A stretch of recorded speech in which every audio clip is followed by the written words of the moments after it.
Vamos abrir em João capítulo 12. Nós vamos ler a partir do versículo 20 até o versículo de número 26. João capítulo 12, do versículo 20 até o 26 nós vamos ler. Amém?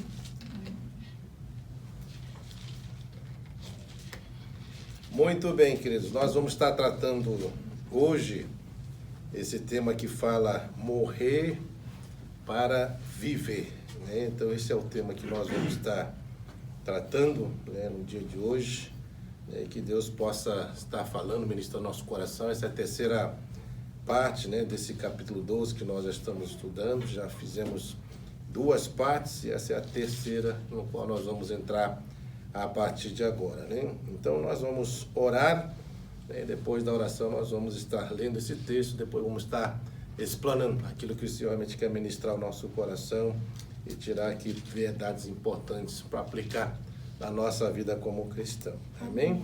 Então vamos orar, queridos. Deus, em nome de Jesus, nós queremos clamar ao Senhor, pedindo a Ti para que o Senhor realmente possa falar de uma forma profunda ao nosso coração, que nós possamos ter entendimento, compreensão, Senhor, acerca do que o Senhor vai estar ministrando e que, acima de tudo, nós possamos colocar em prática todas essas verdades. Por isso, ministra, Pai, fale conosco, opera com o Teu poder, com a Tua graça, faça um mover, Pai, sobrenatural do Senhor sobre a nossa comunidade, sobre aqueles que estão nos assistindo, Pai, vão assistir esse vídeo, que o Senhor possa me ministrar, abençoar, operar e falar também ao coração, Pai, deles também. Por isso, ministra, abençoa, opera, mova nesse sentido para a honra e glória do Teu santo nome que eu clamo e peço a Ti. Em nome de Jesus, amém. Vamos ler então o texto aí que vai do versículo 20 até o versículo de número 26. Fala assim: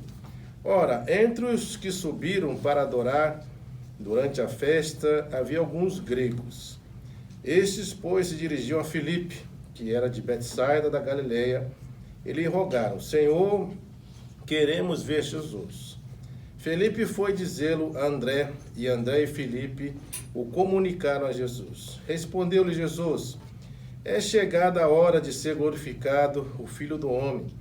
Em verdade vos digo, se o grão de trigo caindo na terra não morrer, fica ele só, mas se morrer, produz muito fruto.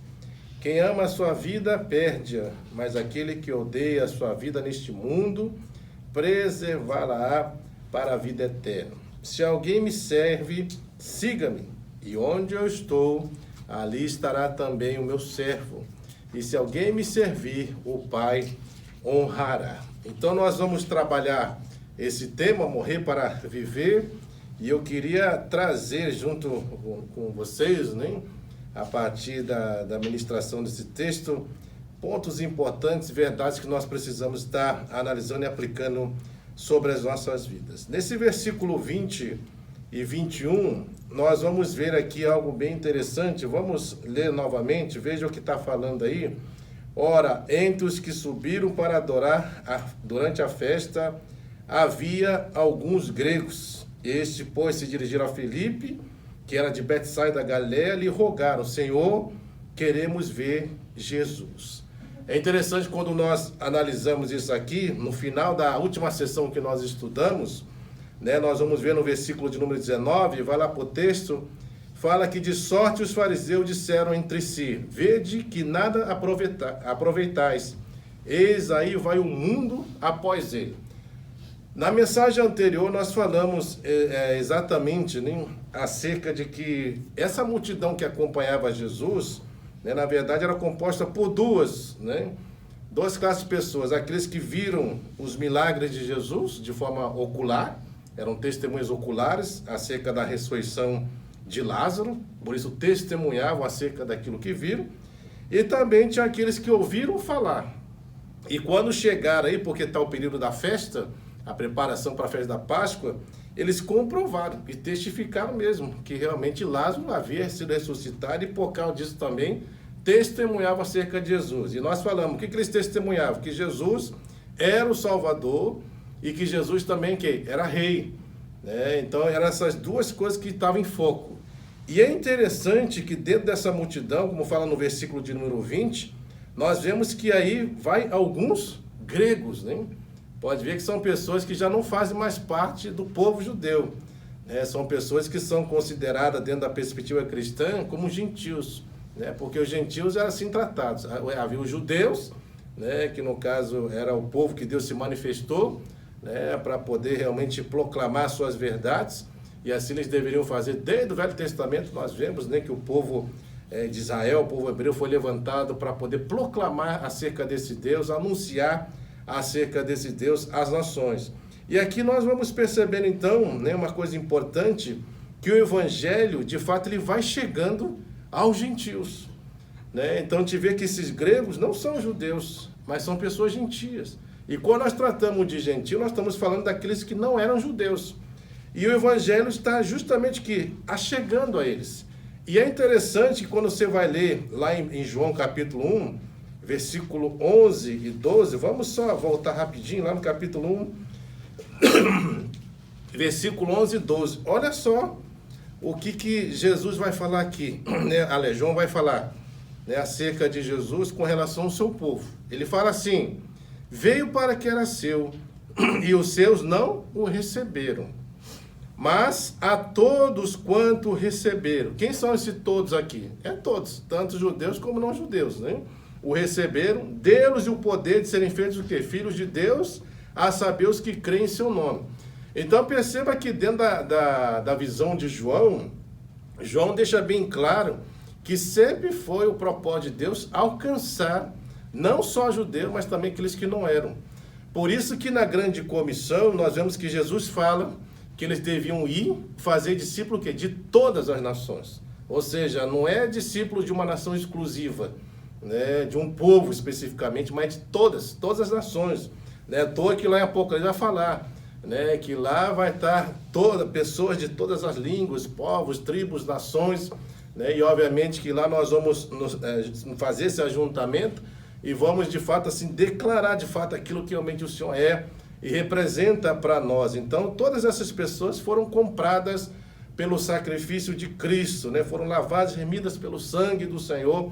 E hoje, porque creem, elas se tornam o quê? Filhos de Deus. Então, o que chama a atenção nesse texto de João 12, a partir do versículo 20 e 21, é exatamente isso. O evangelho chegando aos gentios, né? A palavra de Deus alcançando aqueles também que não eram judeus, né?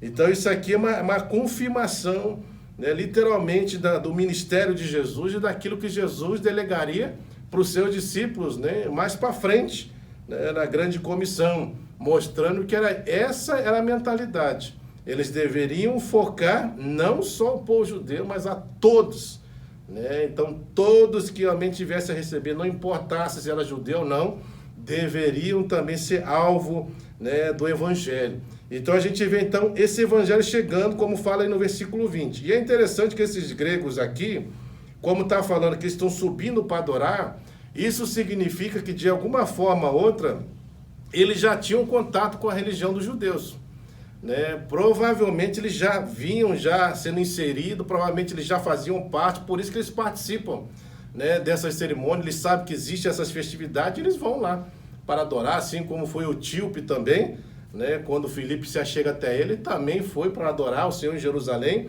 E assim nós vamos vendo que Deus ele vai movendo de uma forma sobrenatural e vai alcançando as pessoas, né, da forma como ele quer, da maneira como ele deseja, usando métodos que ele bem acha que é o melhor e o certo, né? Então a gente vê esse alcance, né? Então a gente vê que esses gregos aqui, eles de alguma forma estão inseridos dentro desse contexto, né, dessa religião dos judeus, e obviamente eles chegaram a ouvir algo acerca desse Jesus e que chamou a atenção deles, lembrando que eles estão aqui fazendo parte, né, dessa multidão que vai atrás de Jesus, né, que testificaram acerca desse milagre poderoso que Jesus fez, e eles são pessoas também que fazem parte também dessa multidão. A segunda coisa que a gente vê aqui no versículo 21, a gente vai ver acerca do testemunho de Filipe. Eles de fato sabem quem Filipe é. Veja aí, versículo 21, a parte A, fala assim: estes, pois, dirigiram-se a Filipe. A pergunta é, para que eles vão se chegar a Filipe, né, para ver Jesus? Né? Porque aí a sequência do texto é isso. Né? Fala que dirigiram-se a Filipe, que era de Betsaida da Galileia, e lhe rogaram, Senhor, queremos ver Jesus. Então, isso mostra aqui, fica evidente dentro desse versículo, que o testemunho de Filipe. De alguma forma ou outra, nós podemos assim inferir dentro desse texto, que Filipe, de alguma forma ou outra, demonstrava que era um discípulo de Jesus. Até porque, se ele não demonstrasse isso, para que esses gregos iam chegar até ele e pedir para que ele viesse, né, levar eles até Jesus para que eles pudessem ver? Não tem sentido. Né? Então, se eles chegaram a Filipe e pediram isso, então com certeza sabiam que Filipe era discípulo de Jesus, né? Que ele caminhava com Cristo e que eles sabiam onde Jesus estava. E isso aqui chama bastante atenção, né? Porque a gente sempre fala da questão daqueles cristãos, agente secreto, né? Que fala que é crente, mas ninguém sabe que é crente, né? Ninguém tem percepção, né? Ah, então até um surdo, mas você é crente, eu sou... Né? Mas não tem nada que evidencia que é.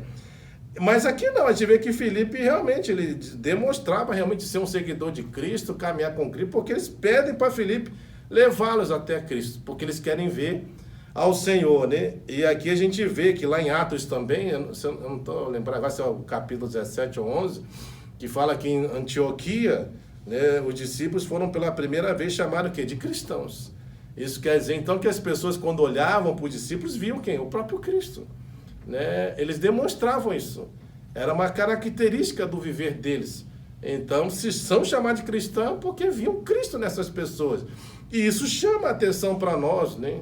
No sentido que a gente também, como cristão, quão bom é quando as pessoas, né, caminham conosco e vê que nós realmente somos, né, discípulos do Senhor, que nós de fato somos cristãos, né, e que a gente tem esse testemunho que é validado, confirmado pelas pessoas de fora, né, que as pessoas olham para a gente e falam, não, isso aí é diferente, não, isso aí tem alguma coisa que demonstra que realmente, né, é um verdadeiro cristão, isso aí caminha com Cristo, isso aí está com ele, porque o testemunhar acerca de Jesus basicamente inclui tudo isso, né, porque o que nós estamos vendo aqui é exatamente isso, que eles estão pedindo para Filipe levar. Isso quer dizer o quê? Que Filipe andava com Jesus. Que Filipe sabe onde Jesus está. Que Filipe, de alguma forma, tinha comunhão com Cristo. E isso é algo que nós precisamos pensar, analisar acerca da nossa vida, né, como cristão. Será que as pessoas desejam, através daquilo que elas veem em nós, almejar esse Cristo, né? Querer conhecer esse Cristo, ser levado a esse Cristo? Então a gente tem que pensar acerca disso. E aí, outra coisa que a gente vê é o versículo 21, a parte B. Veja aí que eles se colocam como servos, eles agem com humildade. Esses gregos chegam para Filipe e falam, estes, pois, dirigiram a Filipe, que era de Betsaida e da Galileia, e lhe rogaram, Senhor. Aqui tem algo interessante, né? A gente vê que eles se colocam literalmente como servos. Lembrando que eles estão falando isso para Filipe, né?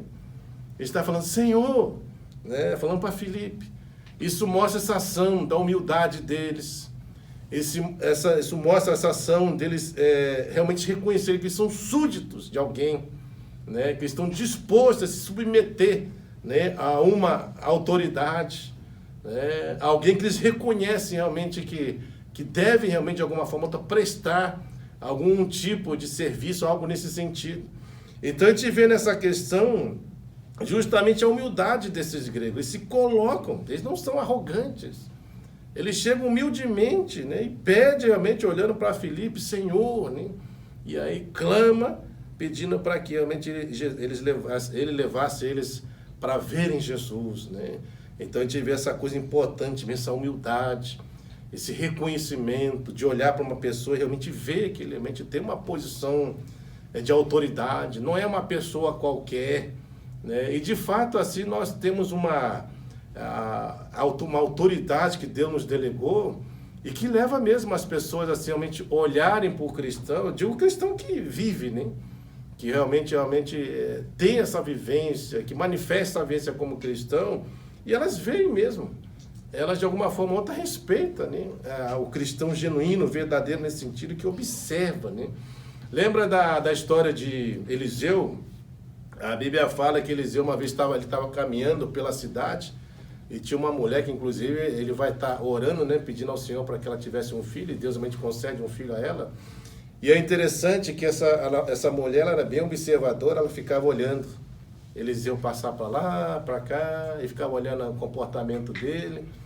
E aí ela faz essa afirmação, declaração, porque depois ela chama Eliseu, né, reconhece que ele realmente é um homem de Deus, né, pela conduta, pela forma como ele se porta, e pede porque ele vai dormir lá num quarto que ela tinha na casa dela, né, como hóspede, e deixa ele lá, né? Mas ela toma uma ação interessante, ela fica observando, ela fica analisando, né? Ela percebe que realmente Eliseu era um homem de Deus mesmo, era um servo de Deus, e assim a gente vê que ela também se submete à autoridade dele, o respeita, e isso é muito importante, né? Nós realmente sermos vistos assim pelas pessoas, né?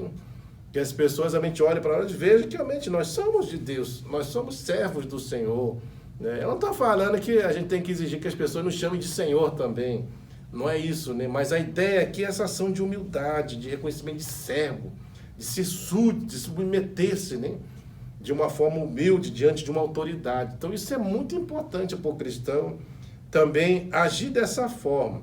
E aí a gente vê também que na parte C desse versículo 21, nós vemos uma coisa muito importante. Eles falam aqui, fala assim no final, e lhe rogaram, Senhor, queremos ver Jesus.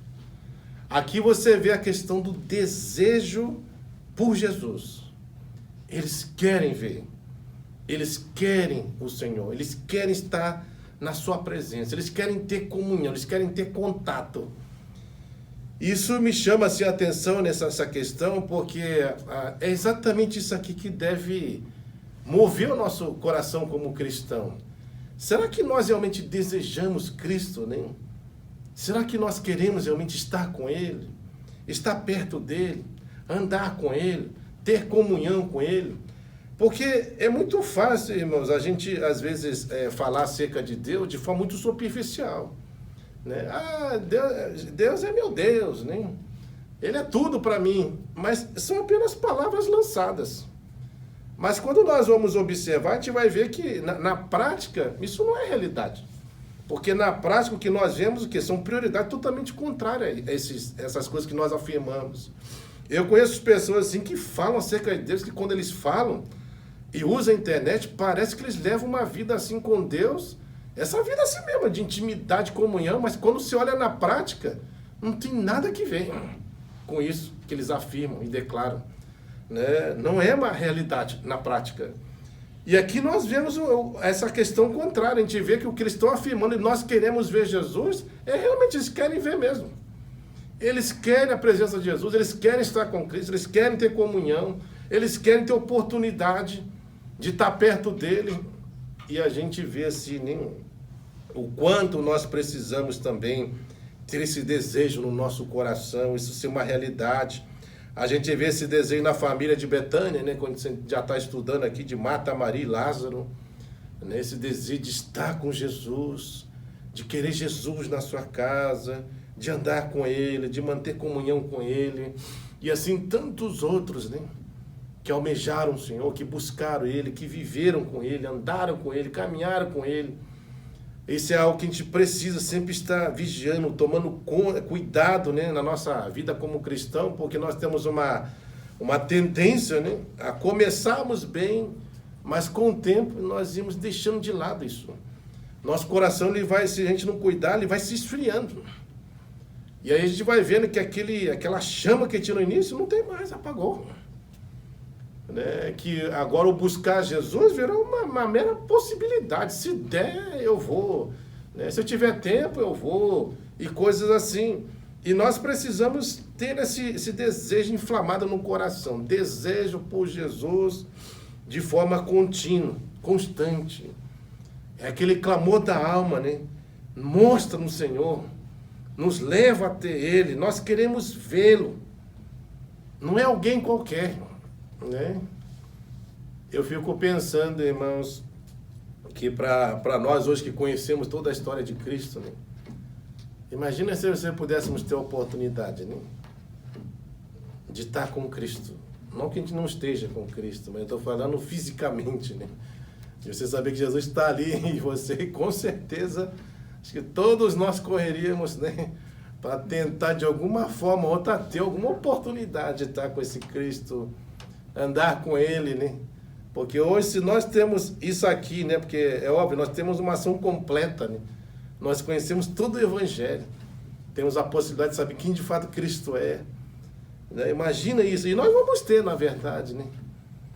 Se nós partimos antes, ou seja, Cristo voltar, nós vamos ter. E esse desejo, esse clamor, né? É aquela coisa do salmista, no Salmo 42, quando fala, assim como a costa suspira pelas águas, assim a minha alma suspira, né, pelo Senhor, né? É aquela fome, sede por Deus, né? Isso é muito importante, né, para nos mantermos sempre assim firmes, com desejosos, com expectativas acerca de Deus, né?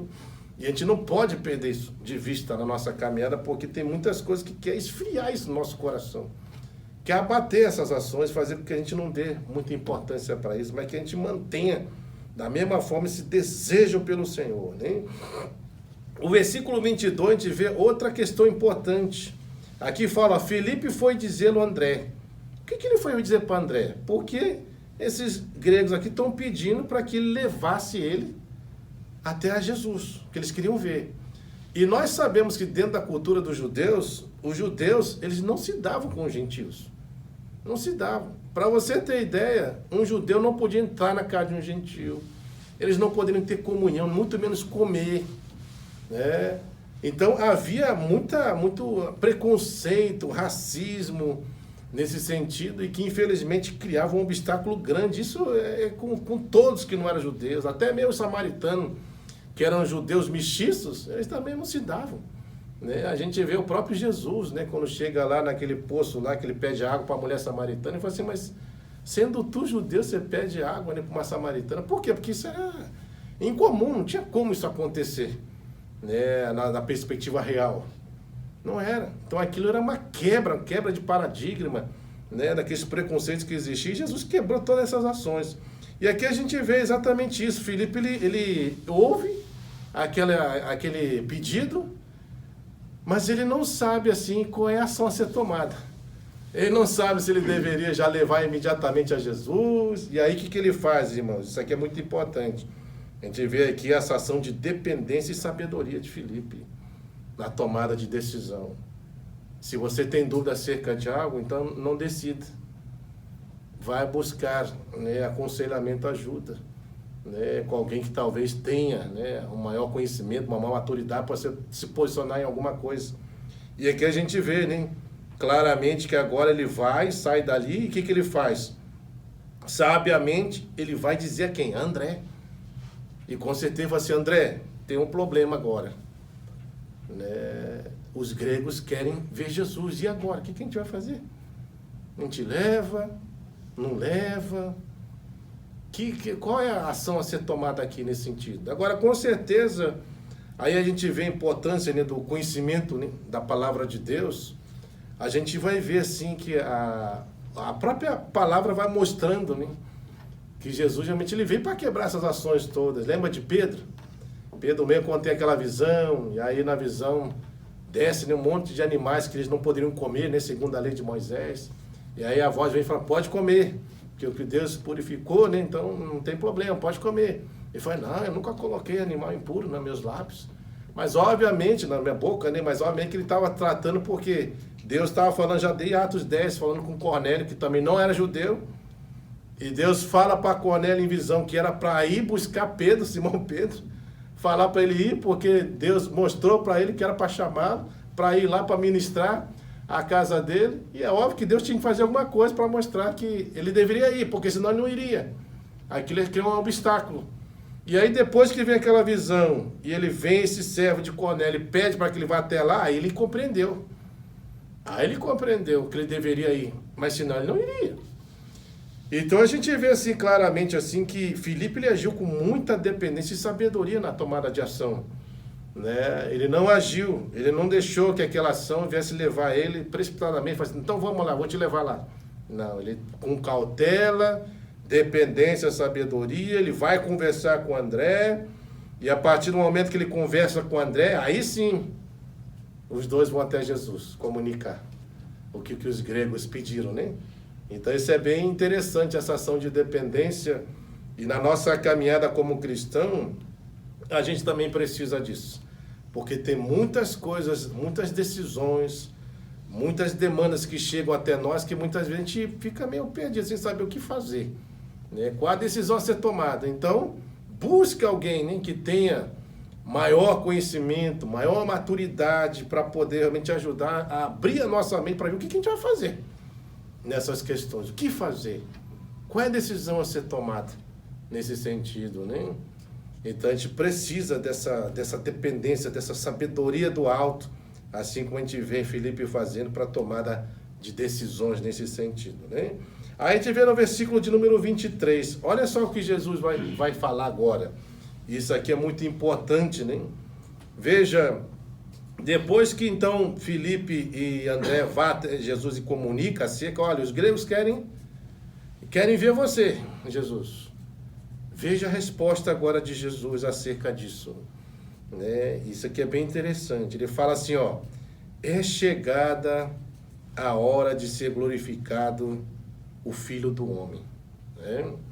Então veja, nesse versículo de número 23, nós vamos ver bem claro que Jesus, ele vai ser glorificado por meio do quê? Por meio da sua morte e por meio da sua ressurreição. É dessa forma que ele vai ser glorificado, né? E é interessante isso aqui, irmãos, porque Jesus, quando ele usa essa expressão, é chegada a minha hora, nós vamos ver que no decorrer do Evangelho, existem muitas passagens que falam, né, que Jesus fala, ainda não é chegada a minha hora, né? A gente vê isso quando ele transforma, né, a água em vinho, né? E aí a mãe dele pede para ele fala, mulher, que eu tenho contigo, ainda não é chegada a minha hora, né? E ele vai falando em várias situações que ainda não é chegada a hora dele. E quando ele utiliza essa expressão, ele está falando acerca da morte dele, né? Quando ele fala que não chegou ainda a hora, é porque ele está falando acerca da morte, né? De que ele que vai morrer. Ou seja, que a glorificação dele passa o quê? Pela morte. E também pela ressurreição. E agora tem algo interessante quando você vai trabalhar essa questão de morte e ressurreição. Na cabeça do homem existe aquela ideia que morte significa o quê? Derrota, né? Morte é uma derrota. É o fim, né? Acabou. Né? Já é, não tem mais o que você fazer. É derrota. E quando a gente olha para a ressurreição, ele fala vitória. Né? Saiu da morte, é vitória. Mas na perspectiva cristã, na pessoa de Cristo, morte e ressurreição é vitória. É vitória. Porque se Jesus não morre, estava perdido. Nós estaremos perdidos. Né? Não havia mais solução para mim e para você. Então a morte aqui, nessa perspectiva, ela não é derrota. Morte na perspectiva, Jesus está falando, agora é chegada a minha hora, é agora que realmente você entregue para morrer, significa vitória. Que chegou o momento de Jesus pagar o preço pelos nossos pecados, carregar sobre ele toda a nossa iniquidade, para que através dele nós pudéssemos ser sarados. É vitória, não é derrota. Mas para muitos olham a morte como derrota, porque olha na perspectiva humana, né? E realmente acabou, né? Morreu, acabou, não tem mais o que você fazer. Já era. Não é assim? Acabou. E a gente sempre tem aquela perspectiva, né, de gladiadores, né, que estão numa arena, e estão lá se gladiando. E aí sempre traz essa ideia, né? Quem venceu, vitorioso. Quem morreu, derrotado. Não é assim? Mas na perspectiva de Deus não é assim. Morte e ressurreição significa vitória. Porque realmente através disso, agora nós podemos vencer através de Cristo, né? E isso é bem interessante. Veja só, irmãos, que aqui no capítulo de número 20, versículo 28, é óbvio que eu só vou adiantar só para a gente poder entender essa questão da chegada da hora do Senhor, da morte dele. Olha só o que fala aqui, ó, capítulo 12, versículo 28 até 32. Veja aí. Ó, Pai, glorifica o teu nome. Aí então veio uma voz do céu. Eu já glorifiquei e ainda o glorificarei. A multidão, pois, que ali estava, tendo ouvido a voz, diziam ter havido um trovão. Outros diziam, foi um anjo que lhe falou. Então explicou Jesus: não foi por mim que veio esta voz, sim por vossa causa. Está percebendo aí? Por quem que Jesus vai estar morrendo? Por eles que estão ali, por aqueles que creem nele, por seus seguidores, por seus discípulos, não é por causa de vocês. É por causa de vocês que eu estou indo para uma cruz. Essa é a ideia que ele quer trazer, né?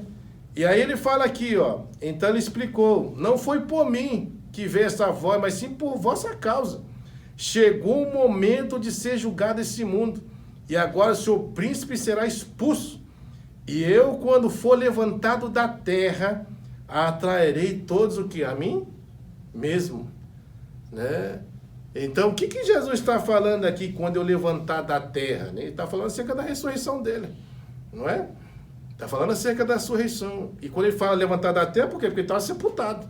É o que ele falou, que vai morrer, mas ao terceiro dia vai ressuscitar. Então, o que tratava isso? Acerca da morte e acerca da ressurreição dele. E isso aqui é bem interessante, irmãos, porque quando nós olhamos para essa perspectiva, você vai ver claramente, né, que Jesus ele está mostrando que a forma como o Pai vai glorificá-lo e a forma como ele será glorificado vai ser através da morte, da sua ressurreição. É isso que ele está falando. Através da morte dele, da ressurreição, que ele vai ser glorificado, né? Ele vai ser glorificado, por quê? Porque ele vai cumprir literalmente aquilo que o Pai, né, realmente tinha ordenado a ele para ele fazer.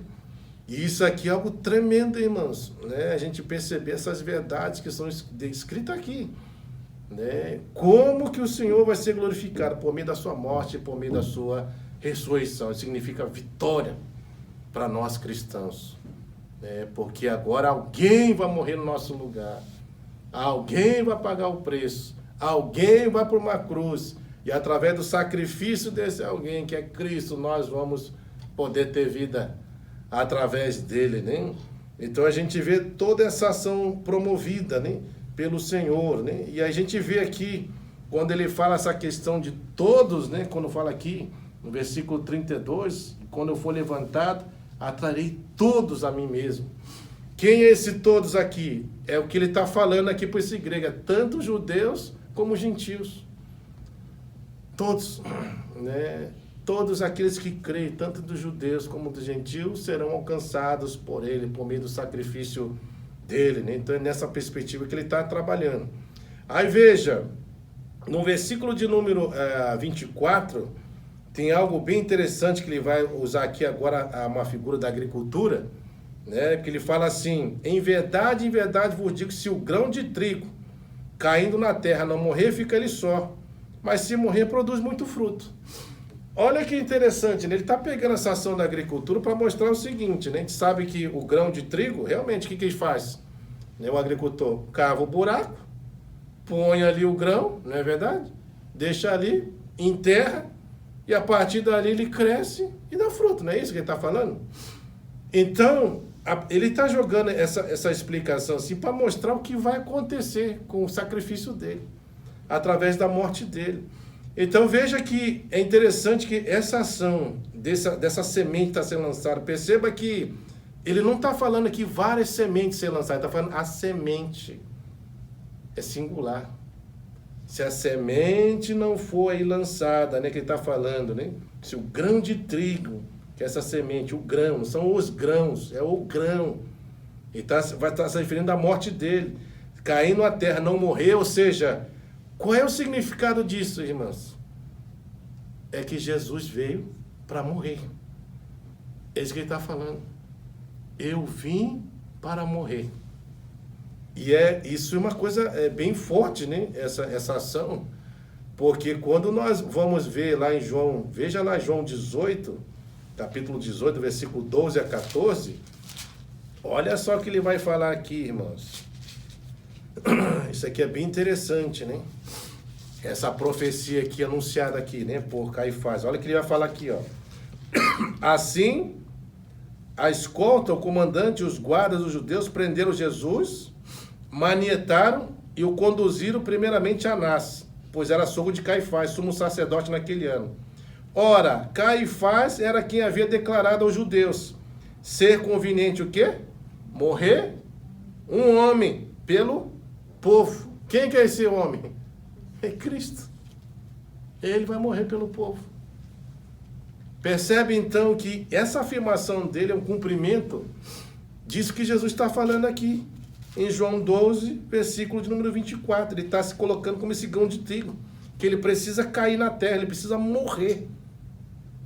Porque se ele não morrer, ele não pode gerar vida. É isso que ele está falando. Então veja que Jesus, ele veio para morrer. Ele vai ser glorificado na morte dele. E aí o que acontece? A partir da morte dele, o que ele faz? Vai dar muito fruto. Ou seja, pessoas vão ter vida através dele. É aquilo que ele fala aqui, ó, lá em Isaías 53, vamos abrir, depois a gente volta para cá. Olha só Isaías 53, irmãos. Essa aqui é uma profecia acerca do sofrimento do Messias. E aqui tem algo bem interessante que Jesus vai falar acerca disso. Né? Veja, ele tem que morrer para poder produzir frutos, ou seja, para dar vida. Vida a outros. Só ele pode dar vida. É aquilo que ele fala na figueira, né? Em João 15. Que meu pai é o agricultor, eu sou a videira, vós sois os ramos. Quem está em mim vai dar muito fruto. Mas quem não está em mim não tem como ter fruto. Deus corta e poda e lança fora. Então veja que a vida verdadeira só pode se estiver nele. É isso que ele está falando. Nele você vai ter vida. Fora dele não tem como ter vida. Por isso que João afirma que sem mim nada podeis fazer.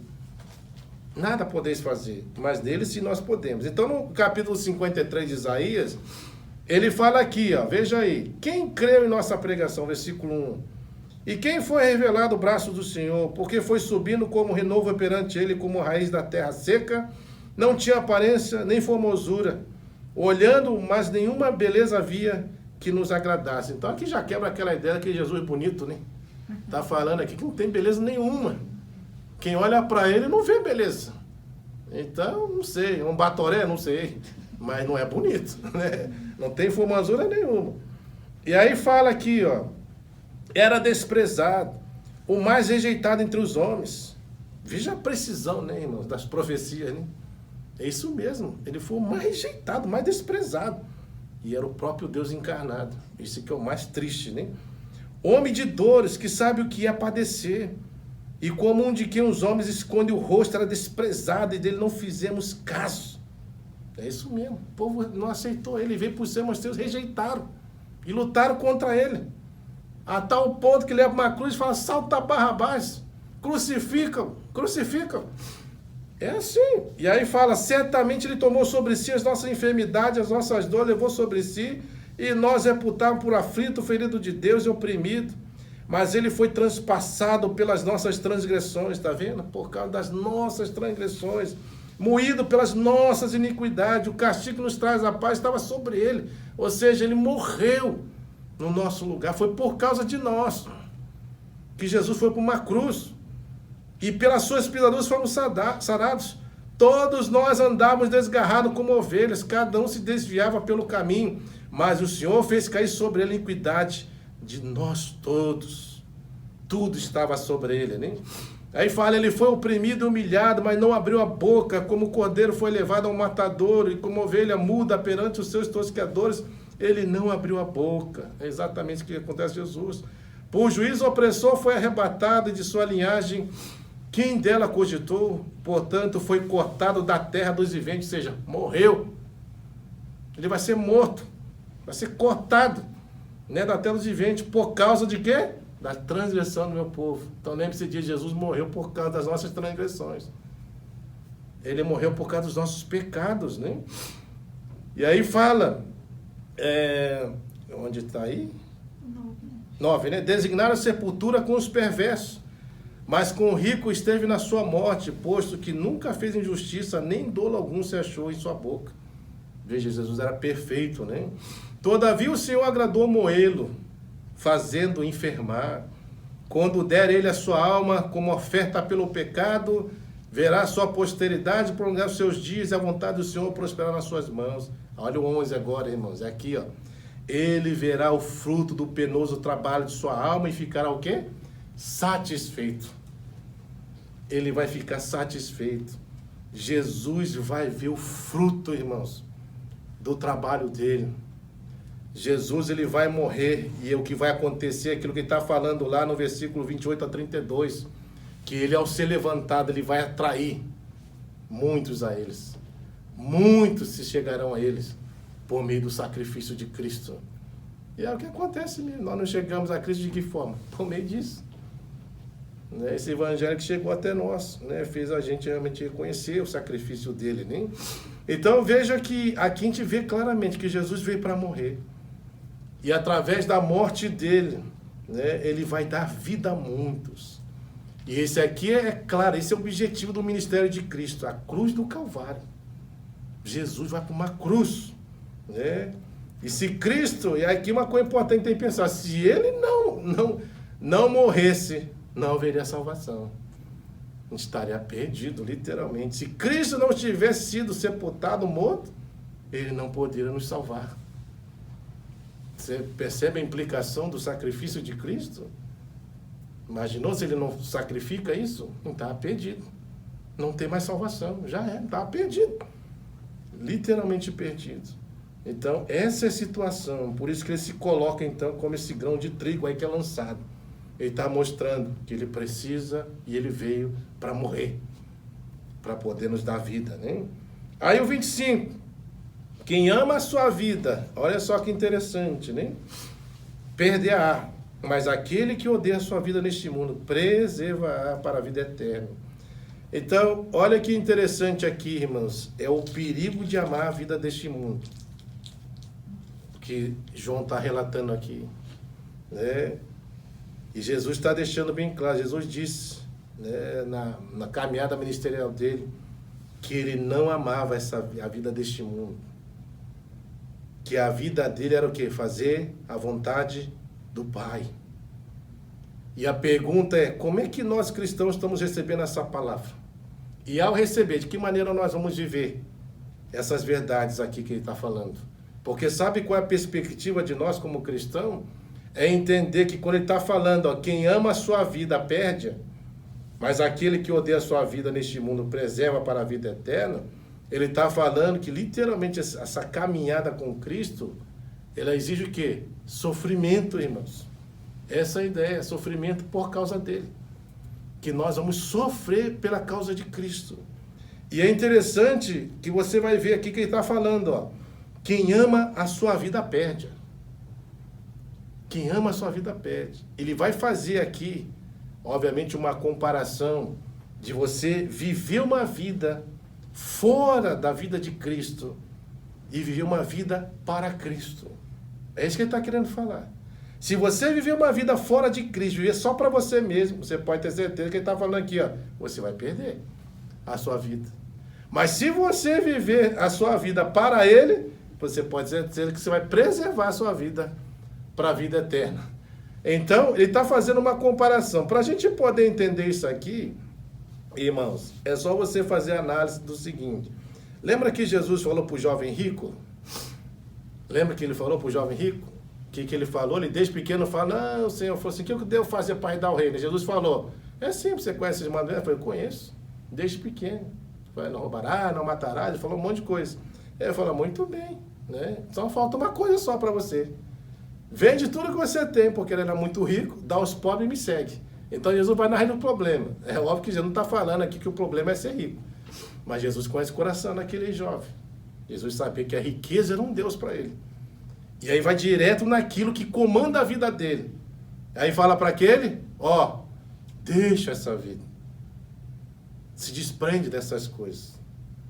Né? Viva uma vida para mim. Porque a riqueza, se você não souber lidar com ela, o que ela faz? Ela vai oprimir você de uma tal forma que você vai se enveredar por um caminho que vai destruir você. É o que fala lá em 1 Timóteo 6, do 9 a 11, os perigos da riqueza. Que muitos, por cobiçar isso, né, estão levando hoje uma vida de ruína, de destruição, de perdição, por causa das riquezas. Porque ficam presos. Né? A riqueza virou um Deus. Lembra que Jesus fala em Marcos 8,36, ele fala, Né? De que adianta o homem ganhar o mundo inteiro, perde a alma? É isso aqui. É você realmente dar valor para essa vida. Você ama essa vida. E por amar essa vida, você perde a vida de Deus. Né? Você automaticamente faz uma troca. Eu quero essa vida aqui. Em outras palavras, quando nós olhamos nessa perspectiva, as pessoas têm a seguinte sensação: viver a vida para essa vida é muito melhor que viver a vida para Deus. Porque nessa vida eu posso ter mais coisas. Eu vou obter mais coisas. Mas a vida com Deus nem sempre é assim. Então não vale essa vida com Deus. É melhor uma vida nesse mundo. É assim. Você lembra de Esaú? Esaú é um grande exemplo disso. Ele está com fome, aí Jacó pede para ele, fala assim, então me dá seu dia de primogenitura. Aí deu prato de lentilha para ele comer. Aí ele fala, que me importa isso? E dá o dia de primogênito para Jacó. Depois se vai lamentar profundamente lá, quando o pai, em vez de dar o dia de primogênito para ele, infelizmente foi enganado, deu para Jacó. Aí ele cai na real para ver, né, que ele trocou essa vida espiritual pelos prazeres momentâneos dessa vida transitória. É exatamente o que Jesus está falando. Quem ama essa vida vai perder. Vai perder, porque essa vida vai engolir você de uma tal forma que você não vai conseguir viver para Deus de forma nenhuma. Né? Você não vai ter prazer nele. Você vai literalmente se voltar para essas coisas. E se voltando para isso, você já não prioriza mais coisa de Deus, as coisas de Deus não é mais importante para você, você vai se dedicar a elas, as coisas do Senhor vai se tornar coisa secundária, e isso acaba com a vida. Vai acabar, você perde, né? Nesse sentido que Jesus está falando. Mas aquele que odeia essa vida desse mundo, vai preservar para a vida eterna. Aí já vemos o processo contrário. Pessoas que abriram mão dos prazeres dessa vida e se dedicam literalmente a uma vida com Deus. Exemplo disso, o apóstolo Paulo, Atos 20, 24, quando ele fala, eu não considero a minha vida preciosa para mim mesmo. Ele não olha para a vida dele, e olha que ele tinha tantas coisas nessa vida que poderia engrandecê-lo como pessoa, né? Porque ele era poliglota, porque ele era fariseu, porque ele estudou nas melhores colégios, né, dos fariseus, aos pés de Gamaliel, podia tanta coisa fazer ele se engrandecer, mas ele considerou isso tudo como esterco diante das bênçãos de Cristo. Ele considerou isso. Ele considera a vida dele, não considera preciosa para ele mesmo. Ele não está preso a essa vida, ele quer fazer a vontade do Senhor. E aí você vê lá que em Atos 21, 13, vai vir uma profecia falando ao dono dessa cinta, assim falando com eles, quando chegar em Jerusalém. Aí os amigos de Paulo falam assim, Paulo não vá, porque eles sabiam que Paulo ia ser preso, ele ia sofrer. E aí ele fala assim, por que vocês angustiam meu coração? Sabem que eu estou pronto até para morrer pela causa de Cristo. Para morrer, ele não ama a vida dele. Aí você vai pegando lá em Apocalipse 12, 11, você vai ver, fala assim, ei Isaías, né? Vamos ler esse Apocalipse 12, 11, para a gente entender. Eu não estou lembrando o texto todo, mas está falando aqui, ó, 12, 11. Fala assim, eles, pois, o venceram por causa do sangue do Cordeiro e por causa da palavra do testemunho que deram. E mesmo em face da morte, não amaram a própria vida. Não amaram, preferiram a vida com Deus do que essa vida desse mundo. E olha que Hebreus 11 fala, no versículo 23 a 26, falando acerca de Moisés, fala assim, ó, Hebreus 11, a partir do 23, pela fé, Moisés, apenas nascido, foi ocultado por seus pais durante 3 meses, porque viram que a criança era formosa. Também não ficaram amedrontados pelo decreto do rei. Pela fé, Moisés, quando já homem feito, recusou ser chamado filho da filha de Faraó. E olha que ele está recusando aqui uma posição.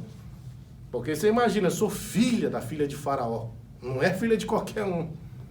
Era alguém que dava status, posição para ele. Né? Autoridade. Mas ele recusou.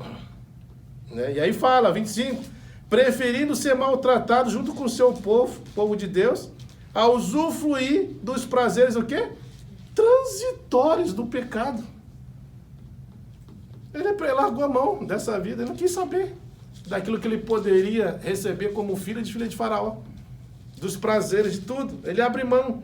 disso. E aí fala 26, porque considerou como opróbio, como vergonha, como desprezo, por maiores riquezas do que os dos tesouros do Egito, porque contemplava o galardão. Então Moisés via algo muito maior lá na frente. A vida com Deus, as promessas de Deus, as benesses de Deus, do que esses prazeres e esses benefícios dessa vida. Ele abriu mão. Então a gente vê, irmãos, que isso aqui é uma coisa que nós precisamos pensar e analisar. Por que nós amamos tanto esse mundo? Por que nós não queremos nos libertar dos pecados? Né? Por quê? Qual o problema? Né? Que acontece que as pessoas não querem desejar essa vida com Deus, preferem as vidas desse mundo, preferem os prazeres desse mundo, não desejam viver uma vida para Deus. Isso aqui tem uma explicação.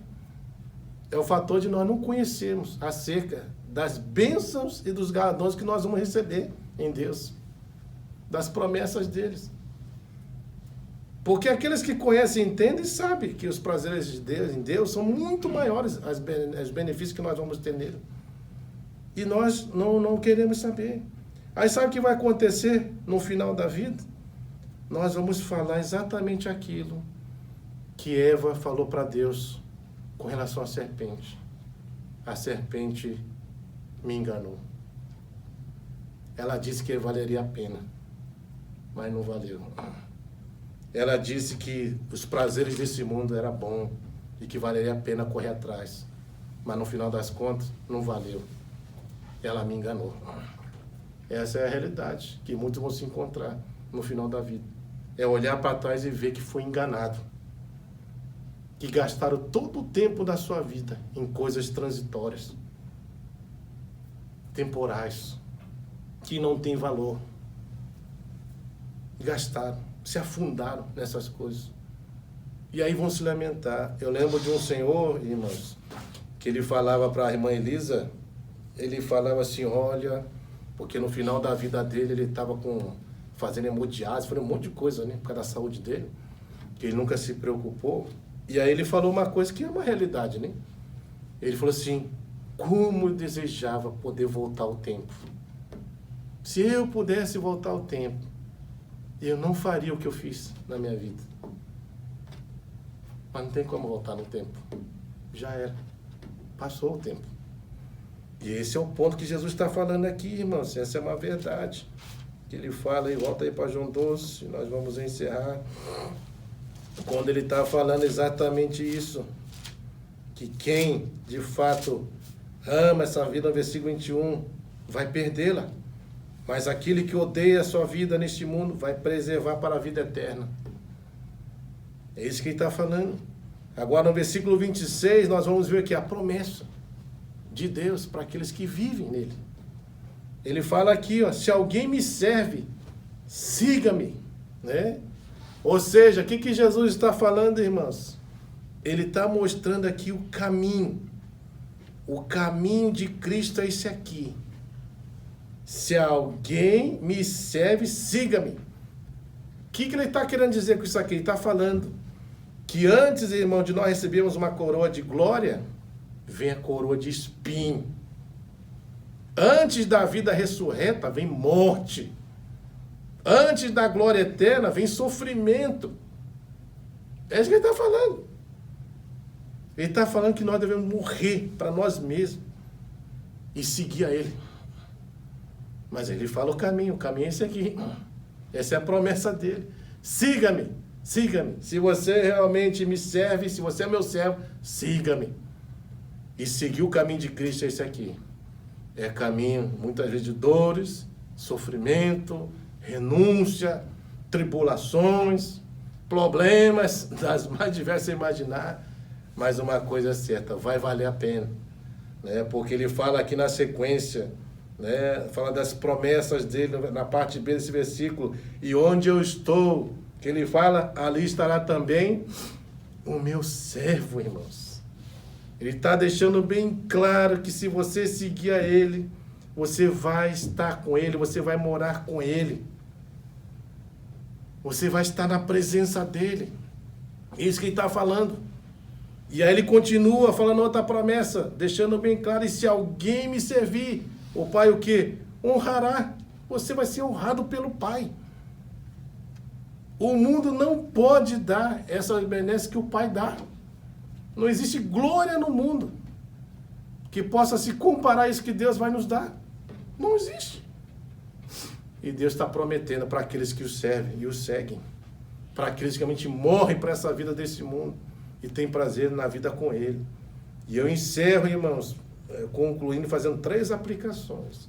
Primeiro, entendam, irmãos, que nós precisamos ser um instrumento de Deus para levar Cristo a todos os perdidos, sem fazer acepção de ninguém.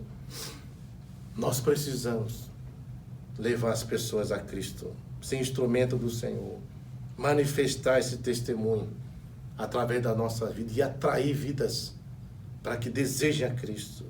Segunda aplicação, lembre-se que a nossa vida só fará sentido se vivida em Cristo. Fora de Cristo, você vai chegar ao final da vida, como eu falei, como a serpente declara a Deus. Aliás, Eva declara a Deus, a serpente me enganou. Eu pensei que era bom, eu pensei que valia a pena, mas não valeu a pena. É isso, a nossa vida só fará sentido se vivida em Cristo. E por último, nunca troque as bênçãos espirituais pelas materiais. Nunca troque. Nunca troque a sua vida com Deus pela vida que esse mundo pode proporcionar para você. Sabe por quê? Porque a vida desse mundo, a vida material, ela é ilusória, ela é temporária, ela passa. Mas a vida com Deus e a vida espiritual são verdadeiras e eternas. Então a gente vê que há uma diferença muito grande entre você viver com Cristo e viver sem Cristo. A você se dedicar a Ele e não se dedicar a Ele. E essas promessas aqui, Deus realmente Ele está falando que está destinada para quem? Para os filhos. Não é destinada para aqueles que não são. E é por isso que a gente precisa pensar acerca disso. Pensar acerca de como nós podemos fazer isso. Como nós realmente podemos fazer uma análise acerca de todas essas questões e procurar viver essa vida. Lembre-se que Ele veio para morrer, para poder dar vida para mim e para você. E essa vida que Ele tem nos dado, ela não deve ser vivida de qualquer forma. Ele não pagou um alto preço para levar aí você viver de qualquer maneira diante dEle, para desprezá-lo, para viver uma vida afundada nos prazeres, né, que esse mundo pode realmente nos proporcionar, que é transitório. Mas que você guardemos isso e que a gente entenda que realmente Deus Ele tem muito mais bênção para nos oferecer nesse sentido. Vamos orar, queridos. Deus, em nome de Jesus.